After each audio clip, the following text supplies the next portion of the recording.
안녕하세요. 이번 시간에는 한동훈과 한국의 법조 정치인에 대해서 몇 가지를 이야기해 보도록 하겠습니다. 한국 정치, 한국 정치에서 최고 지도자로 법조인이 등장한 것은 이해창 후, 이해창 이후라고 생각이 됩니다.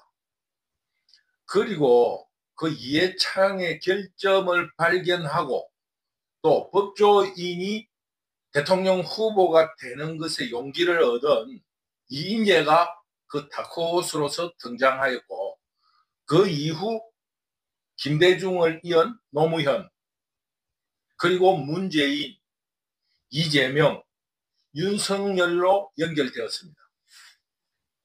그런데 이 한국에는 이 전통적인 인물 평가를 하는 기준이 있었어요. 신언서판, 외모, 우리가 말하는 연예인 같은, 혹은 그 장군으로서 외모, 그 전문성에 맞는 그 신체적인 조건, 그게 신입니다. 언변. 정치인으로서는 훌륭한 연설, 국민을 설득할 수 있는 그 웅변을 요구를 했고, 또 그 연예인들은 재치 있는 말, 이런 거를 요구했겠죠. 그리고 글을 얼마만큼 잘 쓰는가. 그리고 말과 글은 같으면서도 조금 달라요. 말을 잘하는 사람이 있고 글을 잘 쓰는 사람이 있는 것처럼, 그 언변이 좋고 말을 잘해야 된다.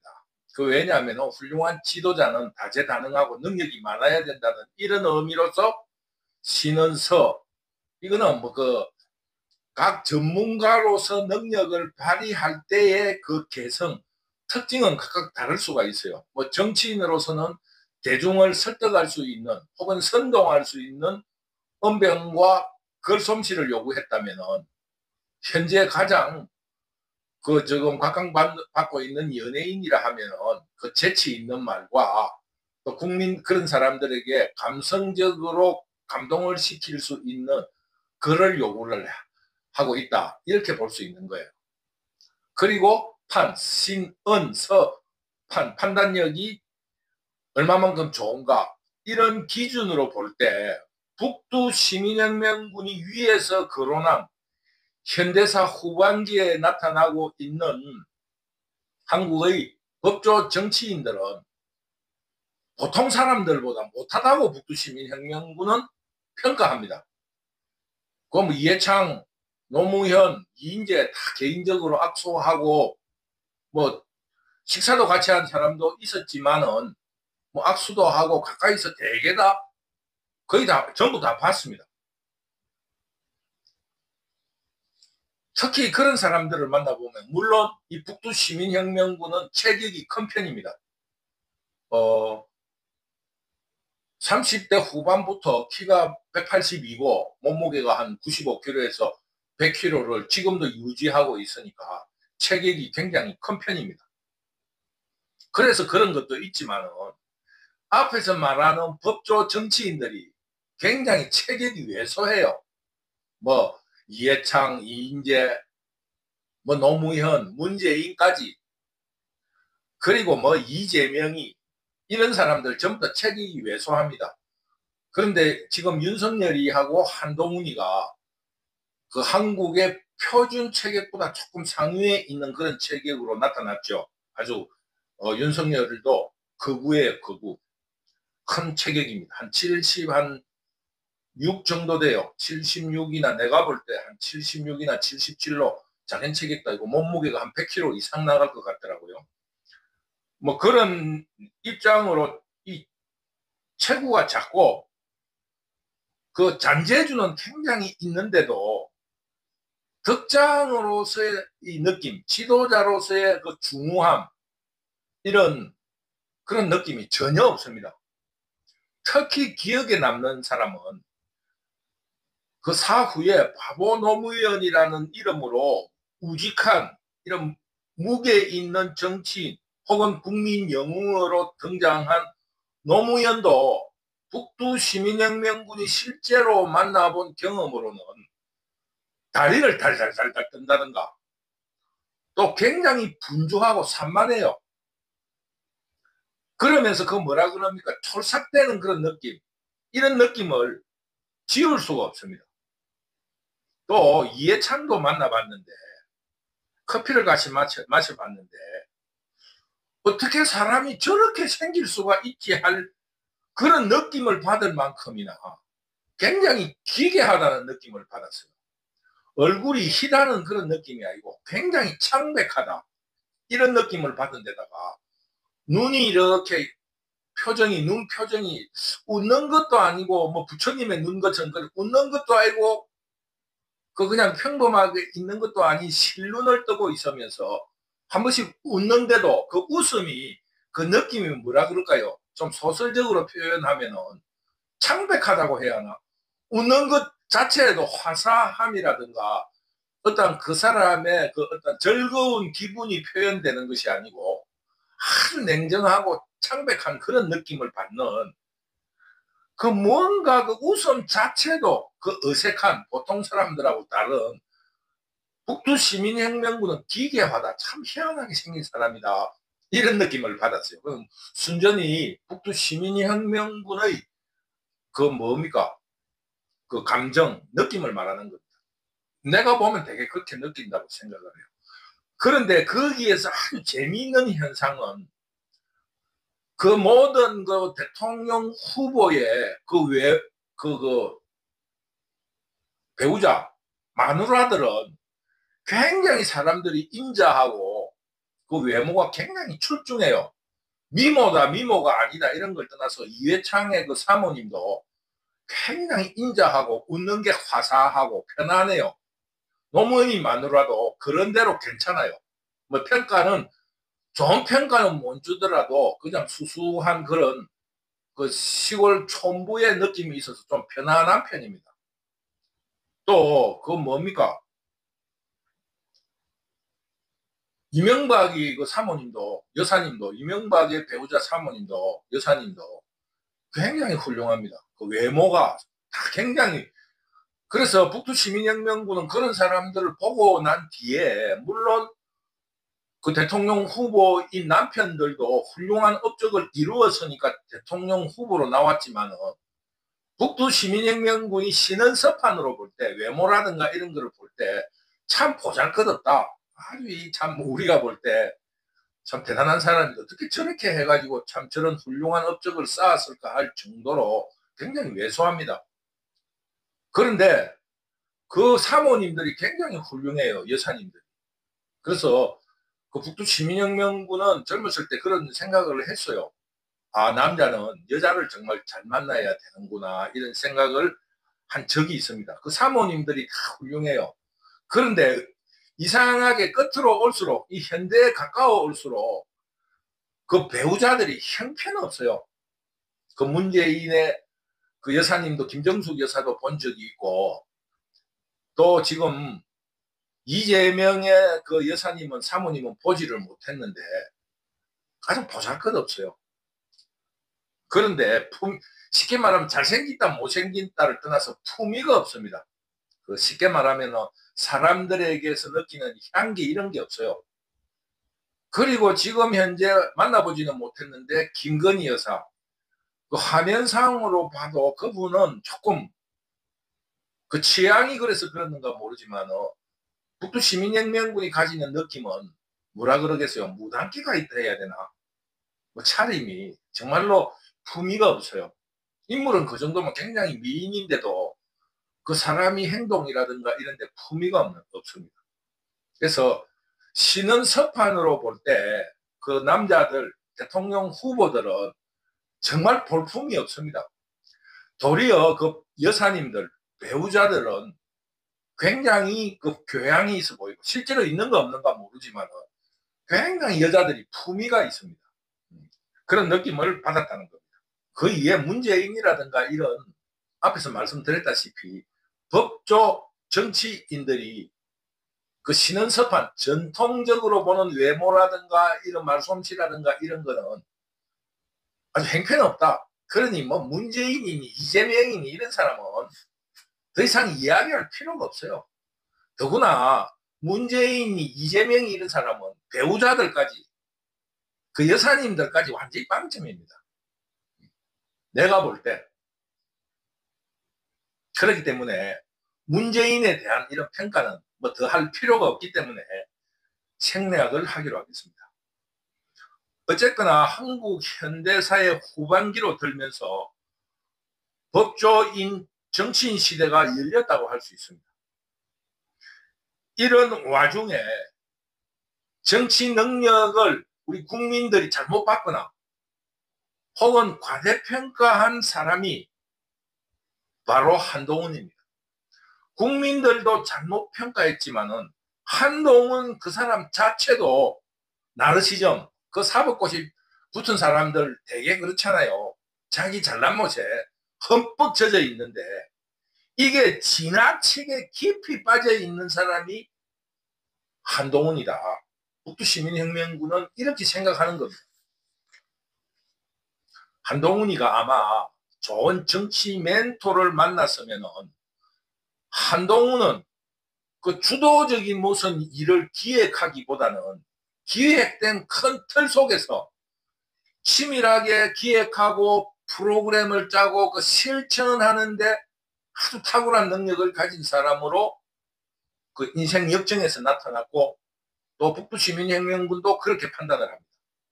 그렇기 때문에 한동훈이가 윤석열 같은 선배 혹은 그 어떤 거대한 큰 그림을 그릴 수 있는 정치 멘토를 만났다면 굉장히 훌륭한 정치인이 되었을 수도 있다고 생각해요.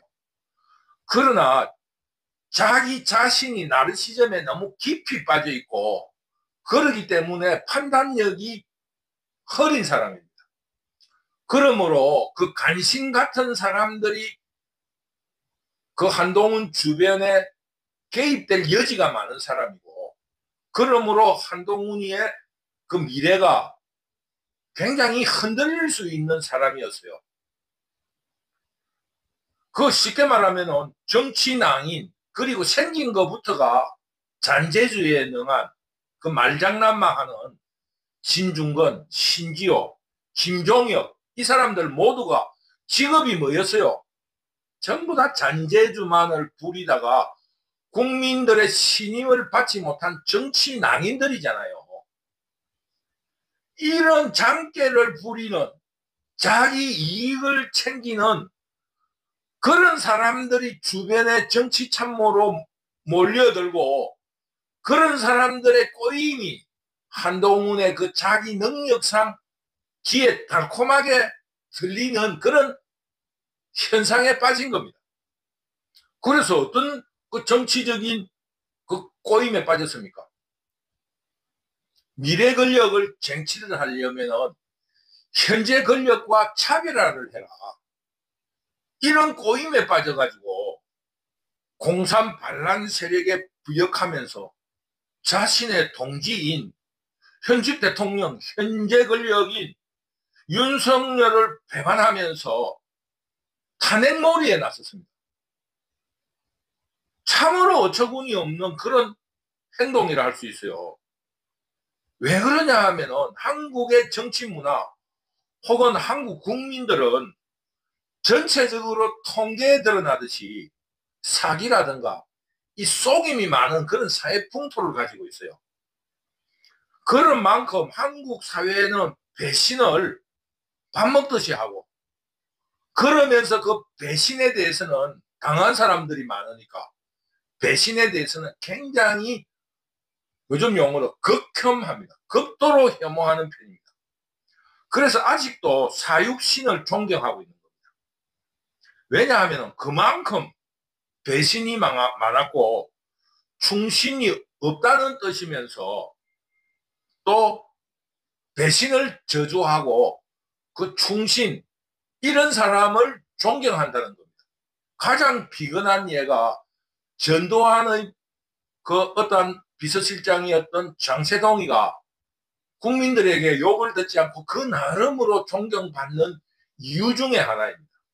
또 대표적인 예가 그 노태우예요. 노태우가 그렇게 잘못한 게 없는데도 전두환을 배신했다라는 그런 이미지가 강하기 때문에 어떤 일을 해도 자기 아들이 광주에 가서 사과를 하고 와도 그 사람보다는 전두환을 더 인정해 주는 겁니다. 국민적인 정서만 말하자면. 그런데 이런 국민적인 정치 문화 혹은 정치 의식을 무시하고 그 배신으로서 국민의 신뢰와 정치적인 지지를 받겠다는 이런 그 뭐라 그러세요? 정치적인 전략 전술을 썼다는 그 자체가 얼마나 참 바보 같은 행동입니까? 그 전제 자체가 모두가 잘못된 거 아니에요. 현재 권력을 차별화한다는 거하고 배신한다는 거는 다른 의미 아닙니까? 둘째로 윤석열을 선배로서가 아니라 멘토로서가 아니라 윤석열과 한동훈이 만남으로써 두 사람이 승승장구를 했습니다. 어쨌거나 간에 검찰의 최고 기관인 그 윤석열은 대통령까지 검찰총장을 했고 대통령까지 됐잖아요. 그리고 한동훈도 어쨌거나 법무부 장관까지 한 거 아닙니까? 이렇다 하면은 두 사람의 인연이 그 사주팔자상의 궁합이 아니고 그 인간적인 사고 방식이 서로 행동 패턴이라든가 생각하는 그 어떠한 방식들이 서로 보완할 수 있는 좋은 궁합이라고 할 수 있다고 봅니다. 그렇기 때문에 그 서로 인간적인 장단점을 고루고루 보완하면서 잘 갖춘 인연인데 이거를 깨버린 거예요.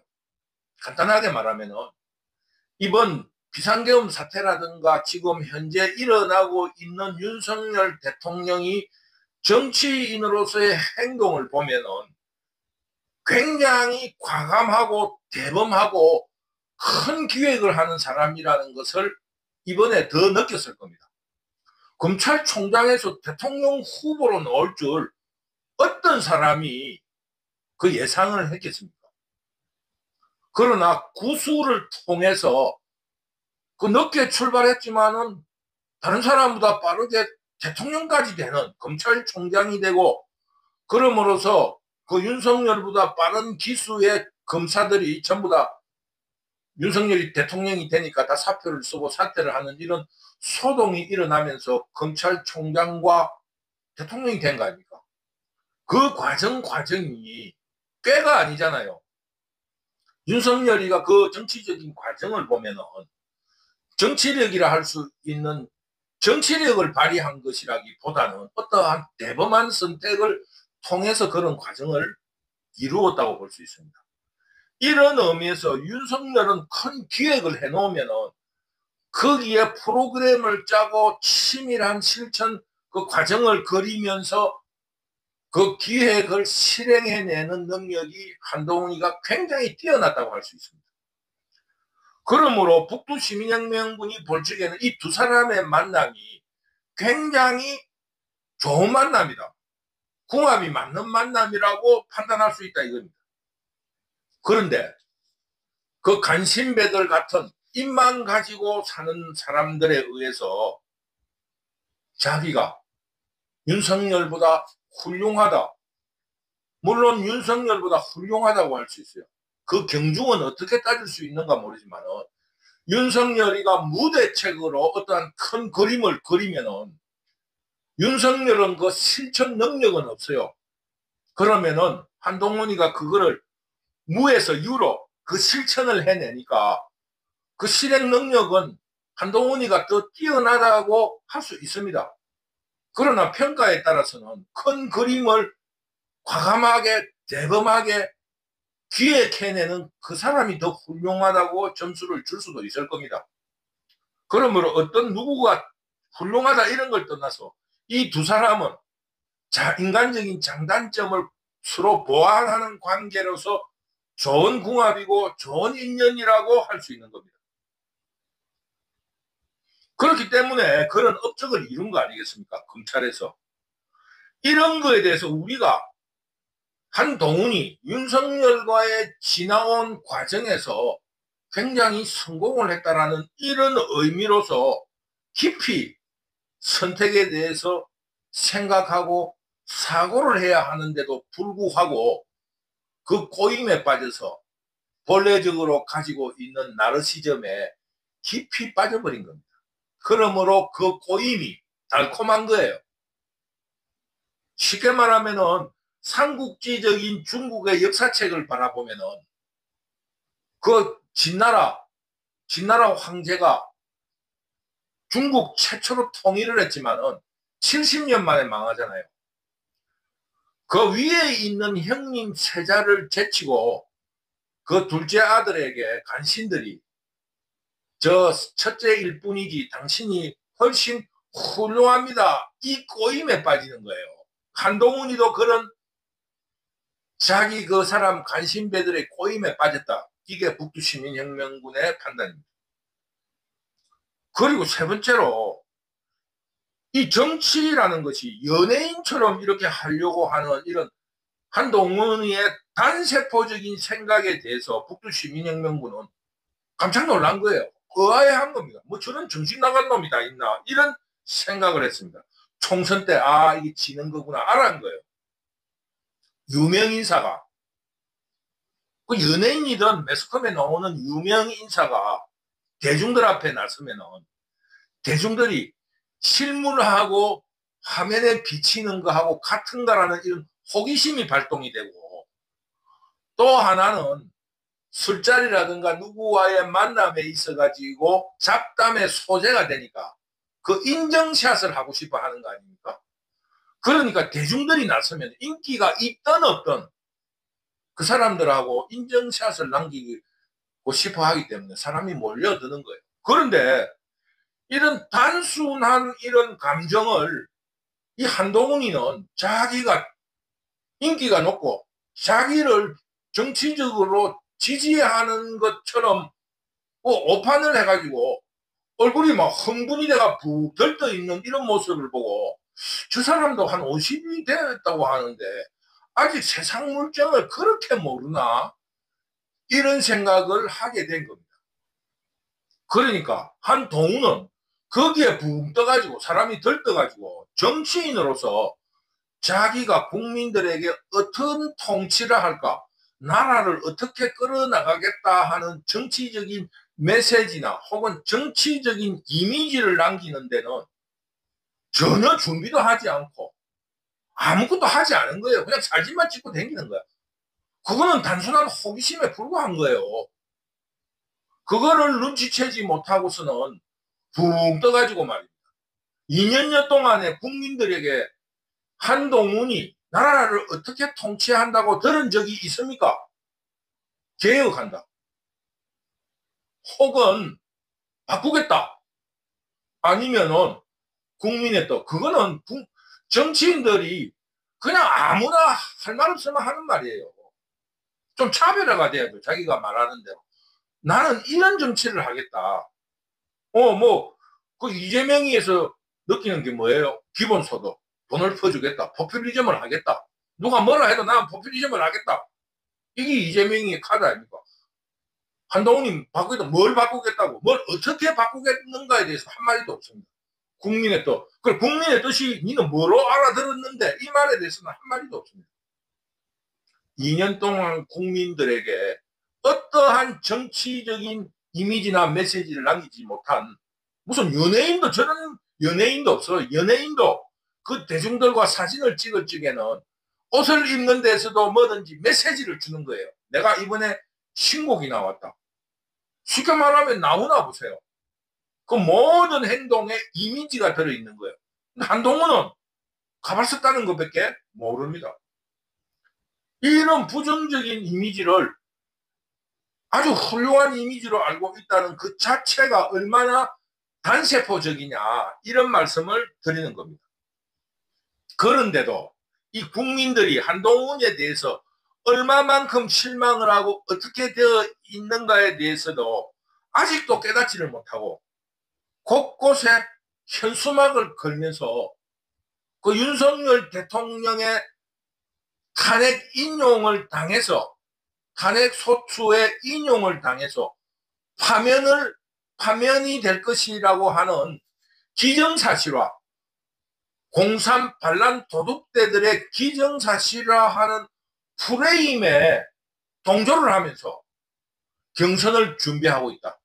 대통령에 대해서는 또다시 바꾸겠다. 뭘 어떻게 바꾸겠다는 말도 없이 바꾸겠다라는 이런 현수막을 걸고 다니고 있다는 겁니다. 지난 그 12월 19일 그 새벽에, 아마 19일 맞을 거예요. 12월 19일 새벽에 서부지방법원 그 어떠한 점거, 자유시민들의 점거 농성이 있는 날 그 현장을 좀 지원하기 위해서 아침 9시에 그 현장에 도착했는데, 그날 집회에 북두시민협력구도 참석했습니다. 그런데 한동훈을 지지했을 것 같은, 아주 맹렬히 지지했을 것 같은 60대 후반의 여사님이 나에게 핸드폰 사진을 보여주면서 한동훈이가 우리 집 앞에 이름 바꾸겠습니다라는 현수막을 걸어놨다고, 이 미친놈이 다 있나 하면서 아주 붕괴하는 걸 봤어요. 지금 저놈 때문에 지금 우리가 이 추운 날 이 새벽부터 나와가지고 여기 지금 서부지방법원 앞에 잡혀간 청년들을 석방하라고 데모를 하고 있는데, 이 자식 때문에 이 일이 일어났는데 이런 걸 우리 집 앞에 걸어놨다고 아주 붕괴하고 있어요.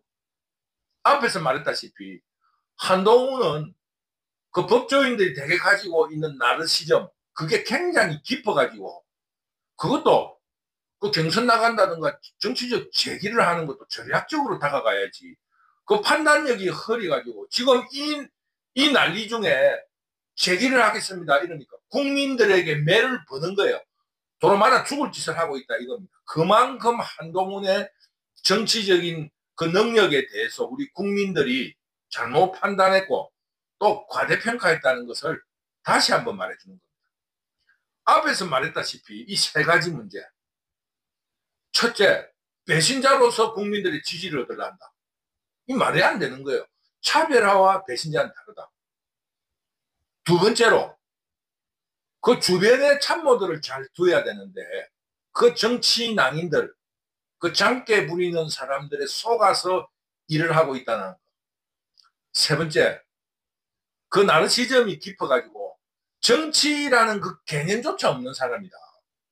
이런 이야기를 말씀드리면서 한동훈은 그 집회 현장에서 60대 말 그 여사님이 나에게 욕을 한 것처럼 한동훈은 그 나르시즘에 빠져가지고 상황 판단이 굉장히 느리다. 이것을 말씀드리는 겁니다. 물론 지금 이야기하려는 것은 한동훈이도 그렇지만은 법조인 출신 정치인들이 대개 이런 특징을 가지고 있다는 것을 말씀드리면서 한동훈이가 더욱 심하다는 걸 말하는 겁니다. 이러므로 어떻게 됐느냐? 나르시즘에 빠져 있고 상황 판단이 늦으면서 이인재는 굉장히 훌륭한 사람인데도 불구하고 국민들의 기억 속에서 사라졌습니다. 그리고 노무현도 그 죽은 뒤에 동정심과 그 어떤 선전선동에 의해서 가짜로 지금 평가를 받고 있다고 북두시민혁명군은 생각을 합니다. 재임 시에는 국민들이 모든 것이 노무현 탓이라고 할 만큼 굉장히 비판을 많이 받고 혹평을 받은 사람입니다. 그러므로 역사적인 평가는 인쇄할 거라고 믿습니다. 물론 문재인은 지금도 좋은 평가를 받지 못하고 있어요. 결론적으로 말하면 한국 대통령은 모두 긍정적인 평가를 받지 못하고 굉장히 낮은 인색한 평가를 받고 있습니다. 특히 법조인 출신 정치인에 대한 평가는 더욱 아주 혹평하고 비난의 대상이 되고 있다는 것을 먼저 말씀드립니다. 어쨌거나 김대중, 김영삼, 박정희, 전두환 대통령에 대해서는 그나마 긍정적인 평가를 하는 사람들이 있어요. 그 집권 과정의 정변에도 불구하고 그 나름으로 긍정적인 평가를 하는 그 많은 그런 지지 세력이 있습니다. 그런데 더구나 법무부 장관을 역임하면서 자신의 정치력을 높인다든가 혹은 정치적 메시지를 위한 것도 아니고 권력 쟁취를 위해서 자신의 멘토이고 선배인 현직 대통령을 아주 극단의 심판인 탄핵으로 몰고 간 한동훈은 국민들의 평가가 아니라 그 평가를 떠나서 엄청난 비난을 받을 것이라고 북두시민혁명군은 예상하는 겁니다. 이 모든 일이 자신이 책임지고 치루어진 총선의 차패 때문에 비롯된 것이고, 그리고 이 윤석열 대통령은 그것이 부정선거 때문이라고 감사하면서 끝까지 같이 가자고 호소하는데도 불구하고 윤석열을 배신한 행위는 국민들이 절대 용서하지 않을 것입니다. 한동훈은 한국에 살지 못할 것이라고 봅니다.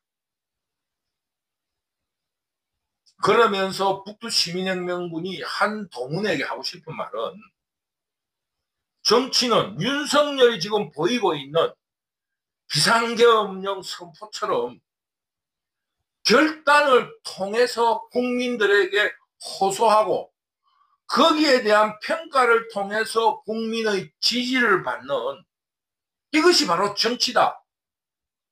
그 셀카 찍는 것이 정치가 아니고 이런 사건과 정책을 통해서 국민의 심판을 받으면서 그 지지를 획득하는 것이라고 말해주고 싶어요. 김영삼은 40대 기술론을 내세우면서 그 전국적인 인물로 부상을 했고, 김대중은 그 민주주의 쟁취라는 이런 투쟁으로서 그 흔들림 속에서 훌륭한 정치인이 된 겁니다. 물론 지금 윤석열과의 어떠한 이런 정책 다툼 혹은 권력 다툼을 통해 흔들린 한동훈이 이거를 정치력으로 엎어치기를 해서 훌륭한 정치인이 될 수 있을런가 모르겠지만은 북두시민혁명군은 그것이 불가능하다고. 왜? 배신 프레임에 걸렸기 때문에. 그러므로 한동훈은 그 나르시즘에 빠진 하나의 모범생에 불과하지, 현실 세계의 그 삶을 영위하는 데에는 앞에서 말했다시피 신흥 서판에는 보통 사람들보다 굉장히 부족하다. 이것을 다시 한번 말씀드립니다. 물론 한동훈뿐만 아니고 법조인 출신 정치인들은 북두시민혁명군이 관찰해 봤을 때는 그 보통 사람에 미치지 못한다. 이런 평가를 내리는 겁니다. 결론적으로 말씀드리면 한국 정치에 등장한 법조인 출신 정치인들은 모두 함량 미달이었고, 사법고시라는 시험이 그 사람의 능력을 평가한 것이 아니라 그 어떤 운빨, 운칠기삼이라는 말처럼 이 사법고시 시험도 운명적이고 그날의 행운에 따른 문제이지, 그 사람이 사법고시를 합격했다고 굉장히 능력이 대단하다 이런 평가를 내리는 것은 잘못된 평가다. 이런 것이 이번 이런 과정을 통해서 국민들에게 알려지는 계기가 되었다고 생각해요. 그러므로 앞으로 한국의 정치판에 있어가지고 법조인 출신들이 가졌던 어드밴테이지, 사법고시 합격을 했다는 그것이 큰 장점으로 활용되지는 않을 것이다. 이런 거를 조심스럽게 예상해 봅니다. 그러므로 이제 국민들도 경전에 나와 있잖아요. 경전에 우상을 섬기지 마라. 이런 선입관, 사법것이 붙은 사람은 훌륭하다. 혹은 돈이 많은 사람은 뭐 능력이 있다. 능력이 있어서 부자가 됐다. 이런 우상을 섬기지 마세요. 사람 따라 다르다. 이런 무엇겠습니까? 경전에 나와 있어요. 성경에도 나와 있고 불경에도 나와 있습니다. 불경에는 뭐라고 나오냐 하면은 그 조사, 훌륭한 스님을 만나면 훌륭한 스님을 목을 치고 부처를 만나면 부처도 목을 치라는 거예요. 그 부처라는 그 우상을 갖지 말라는 거예요. 그 사람도 상황에 따라서 혹은 처지에 따라서 다르고 그 인격에 따라서 다른 거지.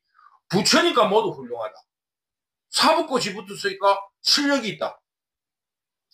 이런 우상을 섬기지 말기를 바라면서 교양 있는 시민, 즉 교양 있는 시민이 그런 사법고시를 합격한 사람들보다 훨씬 훌륭하다는 그런 어떠한 이론적 바탕하에서 교양 있는 시민이 주축인 자유민주주의를 기본한 공동체에 대한 그 훌륭함에 대해서 더욱 신념을 갖고 이런 한동훈에 의해서 고충을 받고 있는 윤석열 대통령을 법과 제도라는 이름으로 복귀시켜서 이 자유한국을 지켜내는데 우리 모두 투쟁하고 헌신의 힘을 기울입시다. 이제는 말만으로는 될 수 없습니다. 행동하고 실천해야 합니다. 오늘은 한국 현대사회에 지금 나타난 법조인 출신 정치인들의 행위를